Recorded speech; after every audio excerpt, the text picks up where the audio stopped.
cerca. Esto es la autopista de Bran, que recorre la costa oeste australiana, desde Perth hasta la ciudad portuaria de Geraldton, a lo largo de 400 kilómetros. Geraldton es una ciudad moderna y acogedora, conocida sobre todo por su importante industria pesquera. Justo al sur está la pintoresca e histórica aldea de Greenough, uno de los primeros asentamientos occidentales. Es lunes por la mañana, 22 de febrero de 1993. Un hombre y su mujer están de camino a casa de Karen Mackenzie, que vive con sus 3 hijos en una casa apartada fuera del pueblo. Han quedado con Karen para ayudarla a reparar la casa. No corras tanto. Vale, vale. ¿Quieres que nos pongan una multa? La pareja es muy amiga de Karen y han pasado muchos ratos felices con ella y sus hijos. Justo a la salida de Greenough giran por una carretera secundaria. Cuando se aproximan a la casa, ven lo que parece un cuerpo tumbado en el suelo.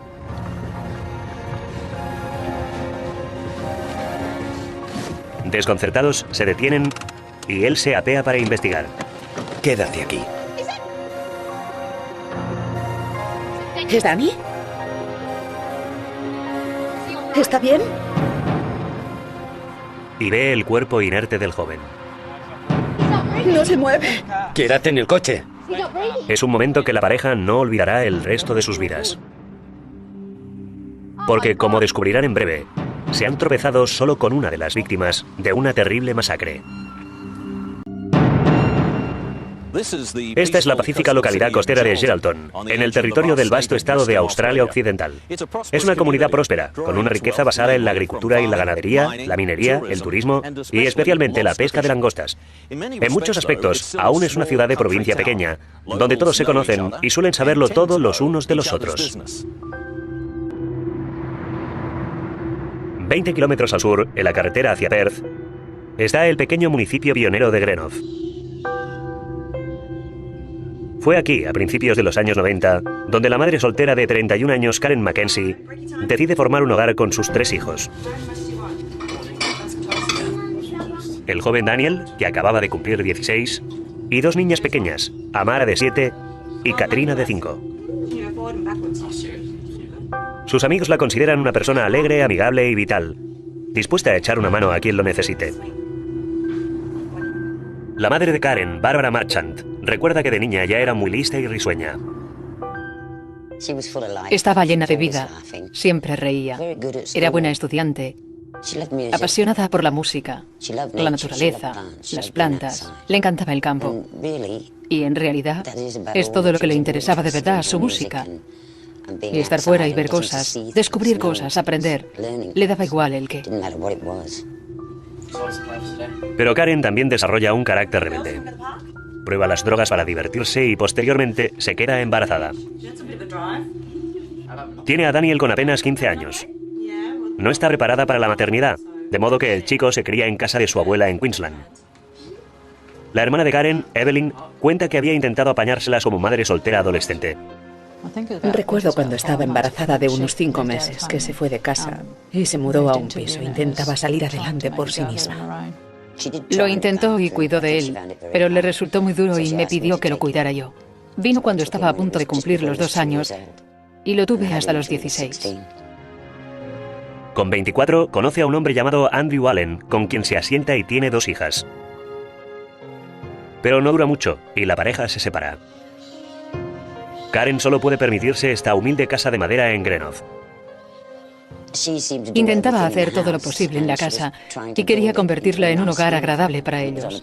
Tenía un trozo de tierra y siempre soñó con tener un seto de boronios. Quien informa del crimen, Helen Winterton, afirma que Karen era una buena madre. Karen había tenido una vida dura, pero lo hacía lo mejor que podía. Es cierto que se metió en círculos, en grupos de gente que tomaba drogas. Y creo que es una de las cosas que destacan en esta historia, el consumo de drogas en esta zona. Pero quería a sus hijos. Y creo que aunque de hecho le gustaba salir y pasarlo bien, también intentaba hacer lo mejor para sus hijos. Amara, de 7 años, va a la escuela de primaria de la zona y los profesores la recuerdan como una niña alegre y dulce. Cuando Karen está más instalada, Daniel se muda a vivir con ella y las niñas. Daniel había vivido siempre con su abuela en el este y hacía poco que vivía con Karen en Geraldton. Y por lo que dicen todos sus amigos, los amigos de Karen, estaba muy entusiasmada porque Daniel viniera. Estaba deseando integrarlo en la vida de Amara y Katrina. Y quizá que fuera el hombre de la casa.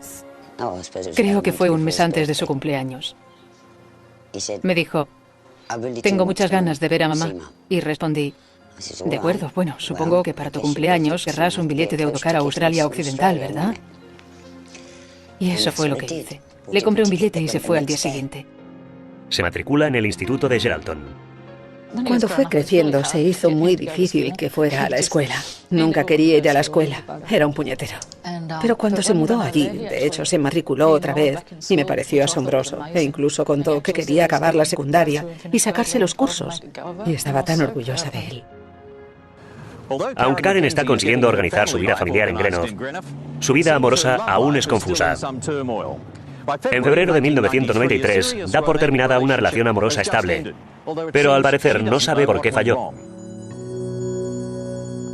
El día de San Valentín, ella le envía un ramo de rosas y le adjunta un poema diciendo adiós. No sabía de quién era cuando llegó, porque en la tarjeta no ponía el nombre, pero todos lo subieron. Sí, era de Karen. Era su letra. Y en una esquina de la tarjeta decía adiós, como si supiera que algo iba a suceder. Pero no contó nada a nadie, se lo guardó para ella.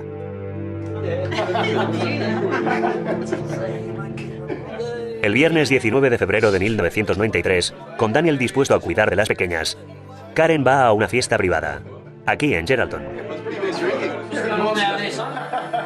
Es tan malo que no tiene gracia. Se queda más o menos hasta las 5 de la madrugada del sábado y luego un amigo la lleva a casa.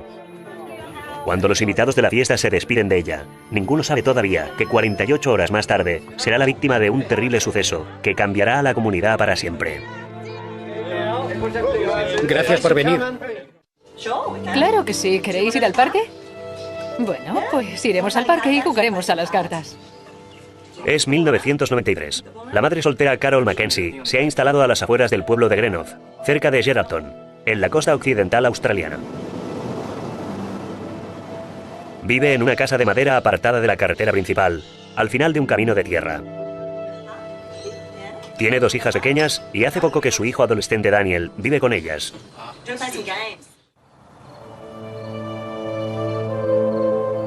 Son casi las 3 de la mañana del lunes 22 de febrero de 1993. En la aislada casa de labranza todo está en silencio. Todos, menos Daniel, duermen. Lentamente, sigilosamente, un coche se acerca.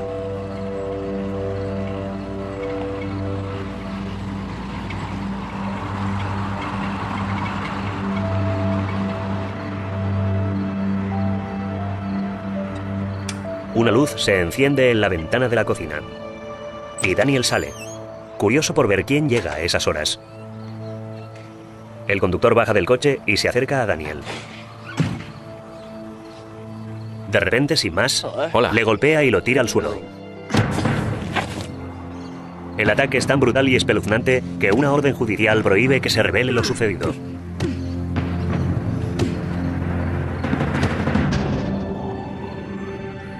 Ahora, seguro de que el joven está muerto, el asesino dirige su atención hacia la casa.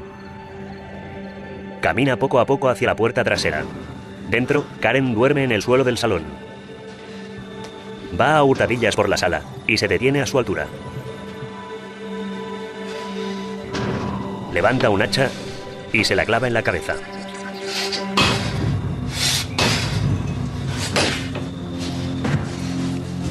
Se da la vuelta, el cuerpo retorciéndose en espasmos. Él sigue partiendo la cabeza y el cuello una y otra vez en un ataque frenético hasta que se queda quieta.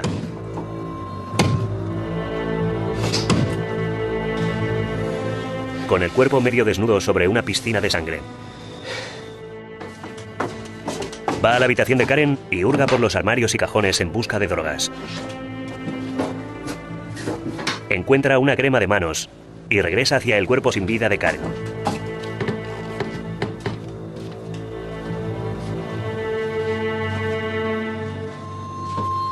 Se arrodilla y le levanta el cuerpo encogiéndolo hacia él y usando la crema de manos, la viola.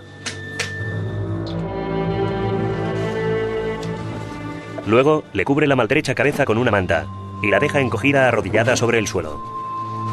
A continuación, camina lentamente hacia la habitación de la pequeña Amara, donde la niña de 7 años duerme profundamente. La ataca brutalmente y la mata. El Tribunal Supremo de Australia Occidental ha ordenado secreto de sumario sobre todos los detalles del ataque.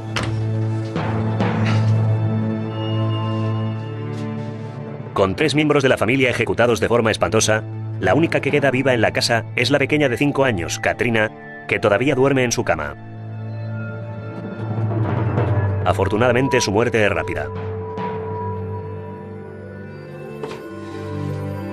Cubierto en sangre, va hacia el baño.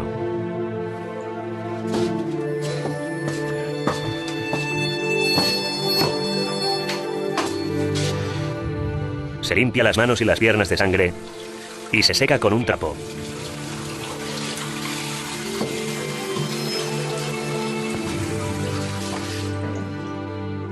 Entonces, con mucho cuidado de no dejar pistas, coge el hacha y la crema de manos, camina tranquilo hacia el coche y se va.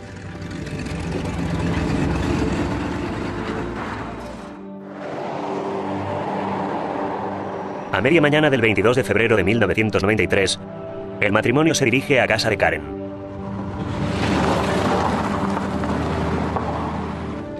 Al llegar y ver un cuerpo que yace en el suelo, lo primero que piensan es que es el adolescente Daniel gastando alguna broma. Pero cuando el marido baja del coche y se acerca a comprobarlo, ni siquiera sabe con certeza si es Daniel. No era el Daniel que había conocido la semana anterior. No se parecía en nada. Es muy duro describir cómo estaba y como yo lo había conocido, como un chico alegre. No respira. ¿No respira? Quédate en el coche. Turbado, rodea poco.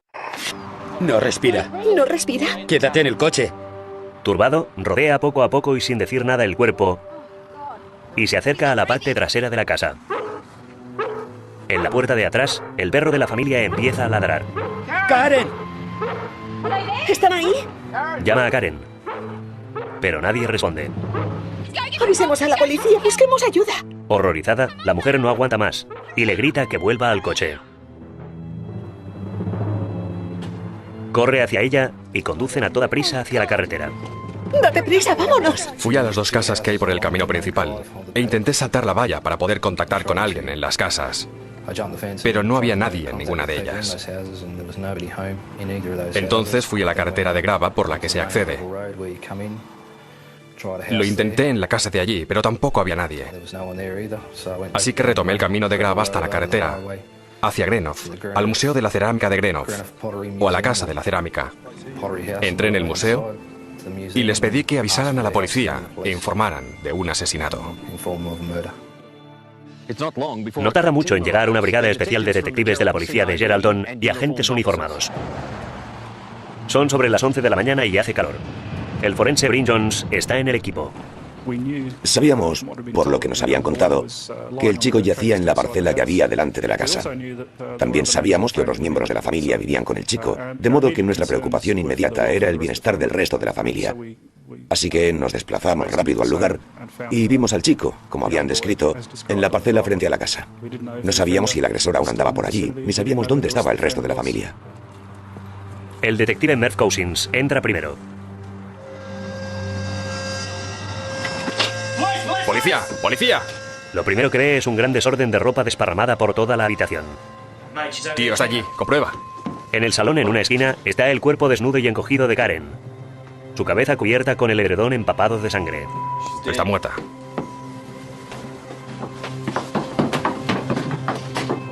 En los dormitorios hallan los cuerpos de las pequeñas Amara y Katrina. El detective Bryn Jones jamás olvidará ese día.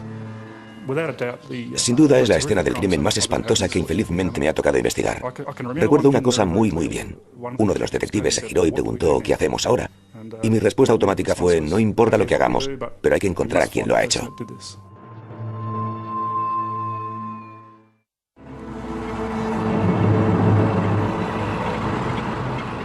Una casa apartada en Greenock, cerca de Geraldton, al norte de Perth, es escenario de la brutalidad más inimaginable. La madrugada de un lunes de febrero de 1993, Karen Mackenzie y sus 3 hijos han sido atacados y asesinados. Es un crimen que ninguno de los experimentados policías había visto antes. Los propios oficiales horrorizados necesitan tiempo para recomponerse antes de acordonar la casa y los alrededores.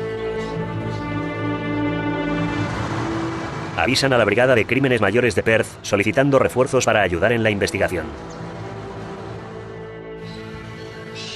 Hace viento y calor, y las pruebas, como huellas o marcas de neumático, deben tomarse cuanto antes. Esta clase de condiciones pueden afectar notablemente la subsistencia de las pruebas forenses. Por eso, uno de mis primeros pasos fue intentar recoger, registrar y recuperar toda prueba vulnerable del exterior de la escena del crimen. A esas alturas, la policía solo puede especular por qué el cuerpo de Daniel está fuera de la casa. ¿Intentó escapar de la casa y lo atrapó? Hice varias fotografías del exterior de la escena del crimen, tanto generales para describir la historia que había tenido lugar fuera, como de pruebas específicas relativas a marcas de zapato, rodaduras y algunos objetos situados cerca del difunto. Se informa a los medios de comunicación y será una rueda de prensa. Se trata de una mujer de 30 años, un chico de 16 y 2 niñas de 3 y 6. Se ha acordonado la casa y la zona circundante mientras la policía forense continúa buscando pistas. La periodista Helen Winterton recuerda el impacto que le causó inspeccionar la escena del crimen. Dentro de la casa se podía ver todo lo que hacía de ellos una familia. Todas esas notas de lo que debía hacerse esa noche o en la escuela, dibujos de los niños en la nevera. La casa era un testigo vivo de que Karen amaba a sus hijos, que era una madre tan cariñosa como cualquier otra, y que la familia estaba unida antes de que ocurriera el asesinato. Recuerdo mirar por el dormitorio y ver los vestiditos colgados en aquel armario de tamaño infantil y juguetes. Era un contraste entre el infierno más absoluto que había ocurrido en esa habitación y los trastos del día a día de una niña. Un gran equipo de policías emprende la larga y meticulosa tarea de registrar la casa. Cada rincón de cada cuarto se examina a fondo y trabajan todo el día y parte de la noche, analizando detenidamente toda prueba posible que han de embolsar y etiquetar. A las 4 de la madrugada del martes se levantan los cuerpos y se llevan a Perth para un reconocimiento post-mortem. Exhausto, el equipo finalmente descansa y pone un vigilante en la casa de los horrores. Pero vuelven a las 7 de la mañana acompañados de policía uniformada y voluntarios de los servicios de emergencia nacional para rastrear los alrededores. La labor se alargará 7 largos días y noches. Tras 3 días examinando la escena del crimen, los detectives empiezan a buscar huellas dactilares. Les interesa especialmente la huella de una palma. Identificamos el lateral de una palma de mano, por este lado de la palma derecha, y se detectó usando la técnica de vapores de yodo, con la que los cristales de yodo se calientan y los gases suben a la superficie, que a su vez reaccionan con la gasa de una persona, el sebo natural de una persona, revelando el depósito de la huella o la palma. La policía fotografía la huella de la palma de la mano y, de hecho, la corta de la pared para garantizar que se conserva. En aquel entonces no teníamos el lujo de tener cámaras digitales que permitieran capturar imágenes de la huella de la palma, observarlas para ver bien si existía el detalle necesario para compararlas. Se usó una cámara de película de 35 milímetros. El equipo forense ilumina el espacio con una luz policromática ultravioleta especial para examinar de nuevo las superficies. Esta luz policromática tiene un haz extremadamente potente y sus filtros de colores revelan diferentes sustancias que a simple vista no se pueden ver. Y mientras examinábamos la sala, donde había originalmente la huella de una palma, también encontramos unas marcas de grasa en la misma puerta, por la parte interior, que brillaban bastante bajo la luz ultravioleta. Se retira la puerta y se manda a expertos en huellas de Perth para seguir analizándola. El hombre que recibe el encargo es el Dr. John Challinor, el jefe de investigación química del Centro Químico de Australia Occidental. Al principio nos dijeron que podía ser crema. Crema a base de agua, que es una crema de manos bastante corriente. Así que, como decía, tipificamos químicamente esta crema corporal y la comparamos con unas 80 lociones que tenemos de archivo. La coincidencia más cercana que encuentran es con una conocida marca de crema de manos, pero no es exacta. El equipo no comprende por qué no coincide con ninguna de las varias cremas y lociones recogidas en la casa. No imaginan que el asesino se llevó esta sustancia en particular. Y además, aparte de intentar descubrir la composición química exacta de las huellas, tropiezan con otro obstáculo. Las huellas no son dactilares completas, solo yemas de dedos.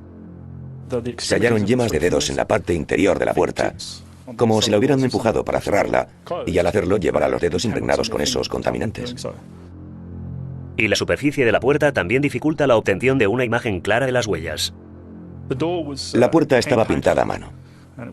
Se había pintado con una brocha bastante gruesa, y los brochazos de la pintura dificultaban la visión de las crestas capilares de las huellas. Por eso se usó un paquete de mejora del software para eliminar los brochazos de las imágenes y diferenciarlas claramente. Es durante la batalla por obtener huellas definidas cuando los investigadores se empiezan a preguntar por qué integran una sustancia tan grasienta en primer lugar. En casos anteriores relacionados con agresiones sexuales, este tipo de crema se había usado como lubricante. Por eso, me puse en contacto con el forense para saber si se habían extraído hisopos de las víctimas, particularmente hisopos anales y vaginales. Y lo habían hecho por suerte. Si se demuestra que contienen la misma sustancia grasienta que la encontrada en el cuerpo de Karen, entonces se vincularía directamente al propietario de las huellas con los asesinatos. Challinor dispone solo de cantidades minúsculas de esta sustancia grasienta, y la labor lleva mucho tiempo, es ardua y para esa época innovadora. Se determinó la composición química en los hisopos de las lociones corporales a través de una técnica que es mi especialización. Una técnica de derivación química que nos permitió trabajar con cantidades muy pequeñas de material, lo que anteriormente no era posible. La masacre se convierte en una noticia sonada y las líneas de investigación policial se multiplican con cada llamada. Los jefes de la policía del estado deciden establecer una fuerza operante exclusiva encabezada por el primer hombre que entró en la casa, el detective Merv Cousins. Hacen un llamamiento a todo aquel que pueda tener información para que llamen al 091 y emiten imágenes de una lista de deseos navideños y una postal del Día de la Madre. Katrina quería un troll por Navidad. Los trolls eran el juguete estrella aquella Navidad. Y Amara había hecho una postal del Día de la Madre a su madre y escrito: «Mamá, espero que pases un feliz Día de la Madre». Se refleja la inocencia de las dos. Eran las dos niñas más dulces que puedas imaginar. La investigación avanza y la brigada de investigación está desbordada de información. El oficial que coordina todas las pistas nuevas es el detective Henry Hoft. Hicimos un control casa por casa al iniciar la investigación. Los vecinos fueron muy cooperativos y también conocían a la familia. Sabíamos que la persona que había cometido los crímenes tenía que saber cómo entrar en la propiedad de Karen, porque a su casa no se llega desde la gran autopista del norte, sino a través de una vía lateral, pero el camino es complicado. El agresor ya había estado allí y sabía cómo llegar. El exmarido de Karen, Andy Aren, es localizado rápidamente en el norte, en Halls Creek, donde las fuertes lluvias lo han tenido atrapado una larga temporada. Todas las carreteras de la zona eran intransitables. Tiene una coartada incuestionable. Algunos testigos declaran haber visto 2 vehículos en la propiedad aquel domingo. Y la policía entonces se pregunta si el ataque es algún tipo de venganza entre bandas. Karen consumió drogas durante un tiempo y se relacionó con mucha gente del mundo de las drogas, lo que incluía en nuestra lista de sospechosos a gente de la industria de las drogas. Nos centramos en moteros, en las redes asiáticas. Había algunos asiáticos metidos en temas de drogas. También interrogaron a los invitados de la fiesta a la que fue Karen la noche del viernes antes de los asesinatos. El primero de la lista es William Mitchell, de 24 años. El hombre que llevó a Karen a casa después de la fiesta el sábado por la mañana. Es ganadero y consume drogas esporádicamente. Tuvo una acalorada disputa con Karen en la fiesta. Sí, lo estábamos pasando bien, hasta que estalló una discusión por algunas cosillas y... ¿Qué problema tengo? Sí. Que me ignoras todo el tiempo. No te he ignorado, solo entrar te he dicho hola. Venga ya. Somos amigos. No hagas el tonto. Siempre hemos sido amigos y no me toques. Te toco si quiero. Después de eso decidí marcharme porque no me gustan las fiestas de peleas y borrachos. Marcharme porque no me gustan las fiestas de peleas y borrachos. Bill y Karen se fueron de la fiesta hacia las 5 de la madrugada del sábado y condujeron los 25 kilómetros hasta su casa. Bill se fue de su casa hacia las 11 de la mañana y un vecino confirma que vio alejarse el coche a esa hora. Otro sospechoso de la lista es un hombre que había vivido en la casa. Admite a la policía haber llamado a Karen Mackenzie el sábado a las 11:15 de la noche. No tiene una coartada firme y declara que se fue a dormir después de eso. El último novio de Karen también se convierte en una persona de interés cuando la policía descubre su reciente ruptura. Todos estos hombres dan sus huellas digitales y muestras de sangre, saliva y cabellos. Y antes de poner fin a la búsqueda, se sacan muestras de más de 70 personas de interés. La policía al mando también toma muestras de semen de la escena del crimen. Pero la tecnología del ADN es muy primitiva. Teníamos un sistema de análisis del ADN muy primitivo, pero se limitaba a una única localización genética, lo que significaba básicamente que no tenía suficientes criterios discriminatorios para sugerir que el semen perteneciera a una persona en concreto. Se recurría más en aquel tiempo a los grupos sanguíneos para descartar personas o sugerir que no se podía eliminar a una persona como donante. Pero mientras los grupos sanguíneos descartan a algunas personas, siguen llegando nuevas pistas. Y hay una nueva persona a quien la policía empieza a observar de cerca.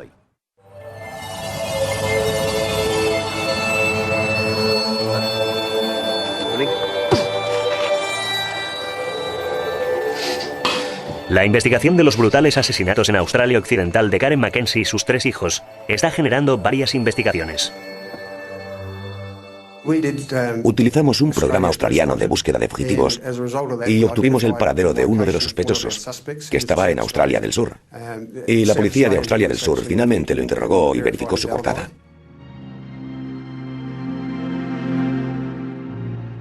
El viernes 5 de marzo, varias semanas después de los asesinatos, se celebra el funeral de Karen y sus hijos. El horror por la matanza de inocentes se apodera de la zona y ciudadanos y niños de la escuela se reúnen para llorar y presentar su respeto. Los amigos del instituto de Daniel forman una guardia de honor. Nos dejan verles. Estaban los niños de la escuela de Amara y Katrina. Cantaron The Rose a Karen, porque Janis Joplin era su cantante favorita. Y nosotros dedicamos Daniel a Daniel. Y los niños habían escrito un poema sobre él. Quería que encontraran a quien lo había hecho. Eso me mantenía con fuerzas. Todo lo que podía hacer, lo hacía. Viajé por toda Australia Occidental hablando con la gente por mi cuenta. Pero la policía fue maravillosa. Hicieron muy buen trabajo. La animadversión por el crimen en la ciudad es tal que incluso los drogadictos y delincuentes drogodependientes hablan abiertamente con la policía.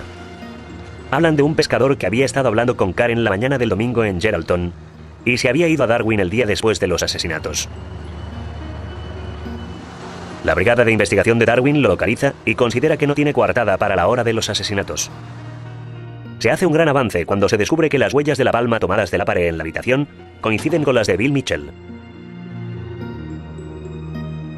Pero Bill era amigo de Karen y visitaba la casa a menudo, incluyendo el día anterior a los asesinatos. Las suyas son simplemente unas de las muchas huellas que se hallan en la casa. La policía recibe entonces una nefasta llamada telefónica del anfitrión de la fiesta a la que asistió Karen aquí en Geraldton, 2 días antes de su muerte.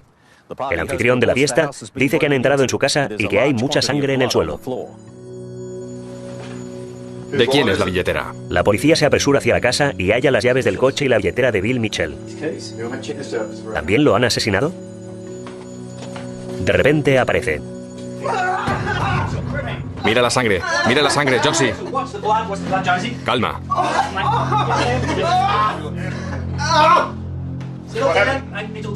Está desnudo, cubierto con una toalla, y está sangrando. Cuenta a la policía que a la altura de la puerta, de golpe aparecieron 3 hombres y lo arrastraron hacia adentro. ¿Que dónde estaba y me atacaron? Los hombres contaron a Bill que sabían que el anfitrión de la fiesta había cometido los asesinatos de Greenough y le exigieron que les dijera dónde podían encontrarle. Dije que no lo sabía. Bill dijo al grupo que no sabía dónde estaba el anfitrión y entonces cogieron un cuchillo de filetear e intentaron amputarle el pene. Logró escapar y se encerró en el baño. Cuando los agresores se fueron, corrió hacia afuera y se escondió en el patio, hasta que vio llegar a la policía. Bill sangra en abundancia y lo traen inmediatamente aquí, al Hospital Regional de Geraldton.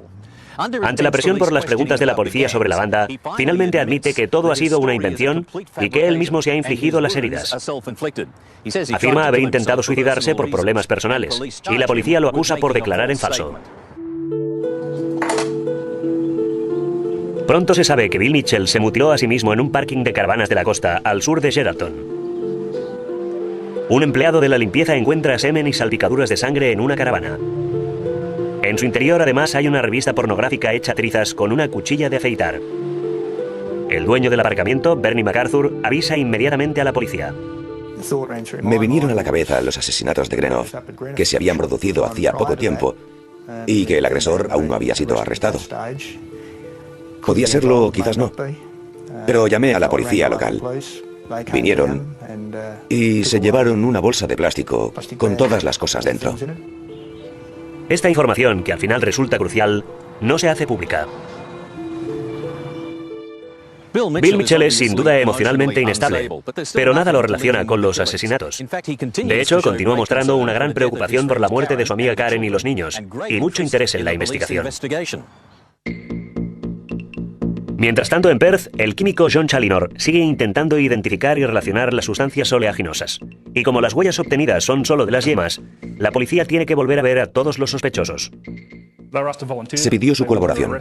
No estaban arrestados. Y eso exigió registrar las yemas de los dedos, las huellas de las yemas a los sospechosos. Por lo menos requieren las huellas de 25 personas, incluido Bill Mitchell. El detective Bryn Jones lo entrevista aquí, en la granja donde trabaja, cerca de Morawa. Y Mitchell de pronto hace un comentario que provoca escalofríos al policía. Durante el proceso de obtención de huellas de las yemas de los dedos de Mitchell, con el propósito de compararlas, me comentó: me sorprende que aún dure esta investigación. Creía que habían atrapado al tipo que lo hizo. Vi que lo habían Vi en la prensa que había tenido una conducta extraña en un parque de caravanas y lo habían cogido. Y eso inmediatamente hizo sonar las alarmas, porque, como decía, solo el asesino podía saber eso. El policía advierte que Mitchell se está delatando como el asesino. Las yemas de los dedos de Mitchell se envían deprisa a Perth, y pronto confirman que coinciden con las huellas de las yemas de los dedos halladas en la escena del crimen. Cuando colgué el teléfono, ordené mis pensamientos durante unos segundos y llamé a Merv Cousins. Todos preguntaban lo mismo. ¿Cuál es el resultado? Pero yo quería hablar con Merv. Localicé a Merv y le dije: Merv, las yemas de los dedos de detrás de la puerta son las de Mitchell. Recuerdo que golpeó en la mesa y exclamó: ¡lo tenemos! Luego llega la última prueba. El químico John Challinor comunica que las muestras de sustancias oleaginosas de las huellas y del cuerpo de Karen son químicamente idénticas. Es irrefutable la presencia de Mitchell en los asesinatos. Mitchell sigue bajo vigilancia en la granja de Morawa. Todo este tiempo ha dado una imagen de trabajador modélico. Muy trabajador. Sabía lo que hacía. Sabía exactamente lo que hacía. No hacía falta controlar su trabajo. La clase de persona que al entrar en una cocina se pone a fregar lo que ha ensuciado. De esa clase. Mitchell incluso charla serenamente con su jefe sobre los asesinatos. Bueno, mientras esquilábamos ovejas en el establo.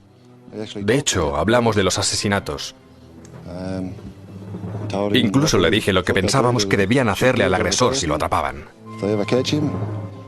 Después de casi 5 semanas intentando capturar al asesino de los Mackenzie, la policía de Geraldton se vio forzada a dejarlo libre 2 noches más. La policía de alto rango de Perth decidió que ellos realizarían el arresto de este prominente caso de asesinato. En un interrogatorio le muestran las pruebas de Challinor que relacionan sus huellas con las del cuerpo de Karen y confiesa con frialdad los asesinatos. Bien, Bill. Quiero que nos cuentes exactamente lo que sucedió. ¿A qué hora sucedió? La persistente e incansable investigación ha logrado resolver los asesinatos de Greenough. La palma y las yemas de los dedos de Bill Mitchell dejadas en la casa se han relacionado concluyentemente con la crema de manos hallada en el cuerpo de Karen Mackenzie. Pero aún habiendo reunido todas las pruebas, la policía no está preparada para la espeluznante verdad cuando Mitchell les cuenta paso a paso qué ocurrió exactamente. El domingo 21 de febrero, el día después de irse de la fiesta en Geraldton con Karen, Mitchell regresó a la casa. Estuvo bebiendo mucho y fumando marihuana. Tragó un puñado de pastillas con prescripción y 2 veces en el baño se inyectó anfetaminas.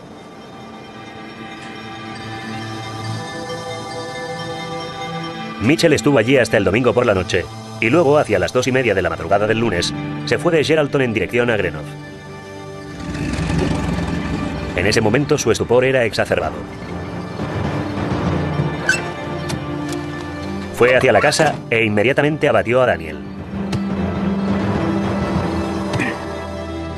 Entonces entró en la casa y mató a Karen antes de violarla. Registró cajones y armarios buscando droga antes de ir al cuarto de las niñas y atacar a las pequeñas.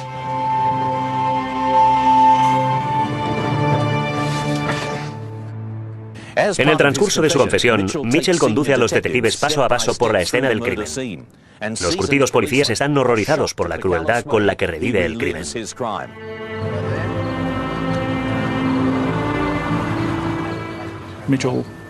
Mitchell describió metódica y cínicamente todo lo que había hecho sin mostrar ningún tipo de emoción, sin mostrar ningún remordimiento.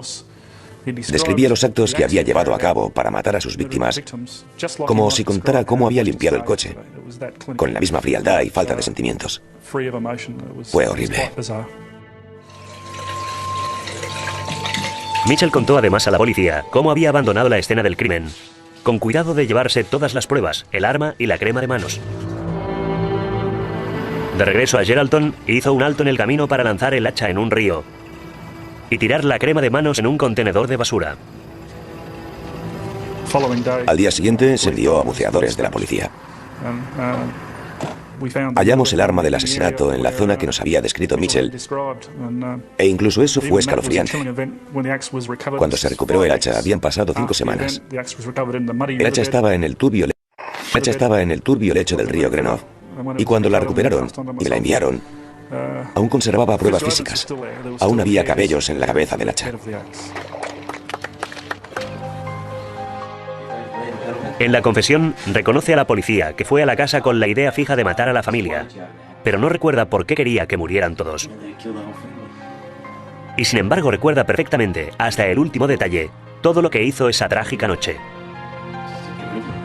¿Y no lo encontrasteis? Fuera del juzgado de Greenough, la furgoneta que traslada al hombre acusado de los asesinatos se abre paso entre una multitud furiosa de unos 300 ciudadanos. En septiembre de 1993, Mitchell se declara culpable con 4 cargos por asesinato premeditado, 3 cargos por violación indecorosa de un cadáver y otros cargos no relacionados por robo a mano armada usando una jeringa o un cuchillo. El juez Neville Owen definió que los crímenes eran de una gravedad casi indescriptible. Declaró que era difícil entender para una persona corriente con cierto atisbo de humanidad que un ser humano fuera capaz de cometer crímenes con aquella brutalidad y frialdad. De forma significativa, el juez consideró que los asesinatos eran premeditados. Rechazó toda defensa basada en el consumo de drogas o alcohol de Mitchell y destacó la absoluta claridad de los recuerdos de Mitchell en la confesión. Dijo que Mitchell claramente estaba en sus facultades para pensar y razonar con precisión durante los asesinatos. En octubre de 1993, William Patrick Mitchell fue sentenciado a 20 años de cadena perpetua con extrema seguridad. y el derecho a solicitar la libertad condicional al finalizar ese periodo. El juez Owen alegó que la decisión de conceder ese derecho fue la más difícil que ha tomado nunca. Me enfadé porque no me parecía justo. Había robado 4 vidas. Que son 20 años. Tendrá 44 años cuando salga. Tendrá todo el tiempo del mundo para hacer daño, ¿no? Matar a la familia de otro no me convenció en absoluto. La idea de que pudiera salir en el 2013 provocó enseguida una protesta y se presionó al gobierno para que se modificara la sentencia. El Estado realizó una apelación y la resolución de la condicional fue revocada. Mitchell permanecería en prisión el resto de su vida. Luchamos para apelar a aquella resolución y denegarle la condicional, que es lo que queríamos. Y lo conseguimos. Pero entonces el caso dio otro giro. Mitchell apeló al Tribunal Supremo, que restableció su derecho a solicitar la condicional en el 2013. El Tribunal Supremo dictaminó que el juez Owen tenía razón. Era imposible determinar en 1993 si Mitchell aún sería un peligro para la comunidad pasados 20 años, después de cumplir condena. Que me lo expliquen. ¿Por qué un criminal dispone de la última apelación? ¿Por qué no podíamos apelar de nuevo? ¿Por qué tuvo él la última palabra? Yo no quiero pasarme la vida en la cárcel, me bastan 20 años. ¿Por qué se acepta? ¿Cómo puede ser posible? ¿Qué hay de las familias que tendrán que convivir con él si algún día lo liberan? Técnicamente, según los jueces que tomaron la decisión, creo que fueron 2 contra 1. Técnicamente, el primer juez no se equivocó técnicamente. ¿Puedo preguntarle qué opina de la sentencia? El abogado de Mitchell, Robert Lindsay, lo explica. El término de cadena perpetua debería reservarse solo a aquellos que son incorregibles o irremediables, en el sentido que su maldad sea innata o no se prevea la posibilidad de rehabilitación. Nosotros argumentamos que Mitchell no entraba en esta categoría, no era un asesino en serie o algo de este estilo. Se demostró que una vez rehabilitado de la drogodependencia y se estableció su adicción en aquella época, no constituiría, una vez rehabilitado, un continuo peligro sexual ni físico para la comunidad. Los asesinatos de Greenough escandalizaron a la nación de tal modo que se reanudaron las demandas para restablecer la pena de muerte. Se presentó una petición al Parlamento solicitando la muerte para asesinos como Mitchell. Bien, han muerto 4 personas y eso no tiene solución. Bill pasará 20 o 30 años en prisión y saldrá. Creo que pueden hacer su propio juicio de eso. Preferiría no decir nada más. Mi opinión es que habría que recuperar la pena de muerte para gente que admite haber cometido hechos tan terribles. Es mi opinión personal. Debería permanecer encerrado para siempre, hasta que muera. No tendría que salir. ¿Acaso le obligó a alguien a salir aquella noche y matar a 4 personas y después esconder cosas que habrían facilitado su captura? No. Cuando fue arrestado por los asesinatos cometidos en Greenough, Mitchell admitió finalmente a la policía que Karen Mackenzie había rechazado sus proposiciones sexuales al llevarla a casa el sábado después de la fiesta en Geraldton. Pero ¿sobre qué discutieron en la fiesta del viernes por la noche? ¿Cómo podía un simple rechazo sexual llevarle a cometer un ataque tan frío y atroz a una familia entera? ¿Quieres calmarte? ¡Vete a la mierda! ¡Déjame en paz! Creo que el móvil fue su disgusto porque Karen rechazara sus insinuaciones sexuales. Y creo que lo ofendió bastante. Él alega estar bajo los efectos de las drogas, pero a mí no me parece una excusa. No estaría tan borracho ni tan drogado si pudo conducir toda esa distancia, matar 4 personas, además de irse escondiendo las pruebas. Se elogió el esfuerzo de todos los hombres y mujeres que participaron en la investigación de la masacre de Greenough. Se otorgaron menciones especiales al jefe de la brigada, Merv Cousins, al detective forense, Bryn Jones, y al químico de laboratorio, el doctor John Charinor. El agente Bryn Jones hizo un trabajo excelente.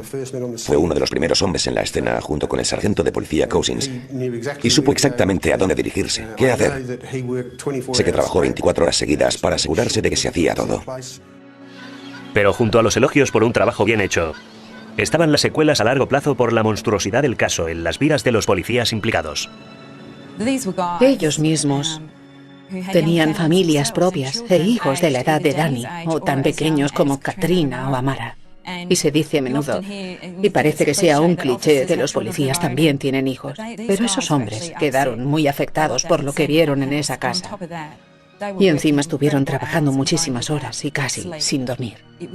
Fue increíblemente estresante para ellos y me consta que incluso después de cerrada la investigación, algunas de esas personas no volvieron a ser las de antes. Y supongo que es complicado recuperarse de algo así.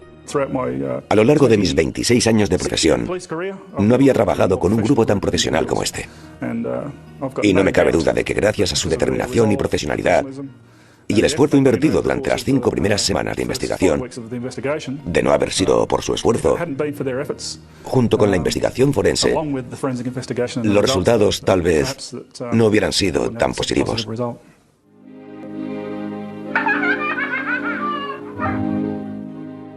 ¿Por qué? Es todo lo que quiero saber. ¿Por qué? ¿Por qué matar a una mujer joven y a sus hijos? ¿Por qué? ¿Por qué alguien hace algo así? No solo me ha hecho daño a mí, también se lo ha hecho a mi hija y a mis hijos. Uno de mis hijos aún va al psiquiatra. ¿Cuántos años sufriremos por lo que él hizo?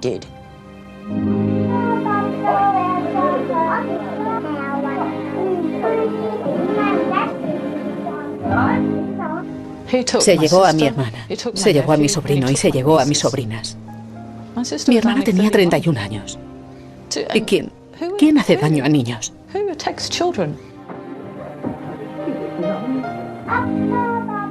Ojalá aún estuviera viva. Se merecía mucho más de lo que le pasó. Luchó tan duro en la vida para lograr lo que quería. Él no tenía derecho a quitárselo.